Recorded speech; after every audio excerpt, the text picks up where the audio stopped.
अस्सलाम वालेकुम स्टूडेंट्स, मैं हूं आपका टीचर मुजम्मल हसन गुरेजा। आज हम स्टार्ट करेंगे FSc mathematics chapter number 3 integration का एक्सरसाइज 3.8 है। नीचे मैंने अपना कॉन्टैक्ट नंबर, ईमेल एड्रेस लिख दिया है और उसके साथ मैंने सबसे नीचे अपना यूट्यूब का जो चैनल है उसका यूआरएल, शॉर्ट यूआरएल लिख दिया है। जब आप टाइप करेंगे, ये केस सेंसिटिव है, एन स्मॉल है, ई कैपिटल है, एम स्मॉल है, यू कैपिटल है, इस तरह जो केस सेंसिटिव है ये। जब आप इसको टाइप करेंगे ब्राउज़र के अंदर तो ये ओपन होगा मेरा चैनल, इसको सब्सक्राइब करें, छोटा सा बेल का निशान बना होगा उसको क्लिक करें ताकि आपको नोटिफिकेशन बर वक्त मिलते रहें। आज हम स्टार्ट करेंगे क्वेश्चन नंबर 18 एक्सरसाइज 3.8 का है। ठीक है जी, इसके अंदर हमारे पास एक डिफरेंशियल इक्वेशन दी है जिसको हमने सॉल्व करना है। तो d y by d x ये इधर रहने दो और ये जो है इस सारे को उठाकर दूसरी साइड पर लेकर जाते हैं तो ये हमारे पास ये आ जाएगा divided by E power x plus.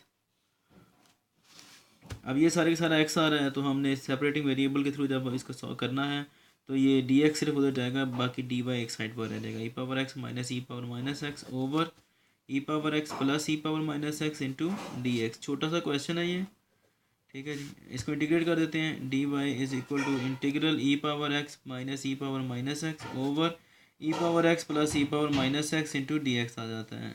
इसका डेरिवेटिव जो वाई आ जाएगा, अब ये वाला जो है इस पूरे का डेरिवेटिव ऊपर एग्जिस्ट करता है। ई पावर एक्स का डेरिवेटिव ई पावर एक्स है, ई पावर माइनस एक्स का derivative minus e power minus x होता है जो कि ऊपर मौजूद है सारे का सारा। तो हम लिख सकते हैं natural log of E power x plus e power minus x और प्लस साथ में सी कांस्टेंट ऑफ इंटीग्रेशन। सिर्फ ये इतना सा आंसर है, इसका छोटा सा सोल्यूशन है ये। उम्मीद है कि आपको समझ आ गया होगा। अगर कोई प्रॉब्लम हो तो हम मुझसे कॉन्टैक्ट कर सकते हैं। अब इंशाल्लाह नेक्स्ट वीडियो में आपसे मिलता हूँ। तब तक के लिए अपना ख्याल रखिएगा और मुझे दुआ में याद रखें। अल्लाह हाफिज़।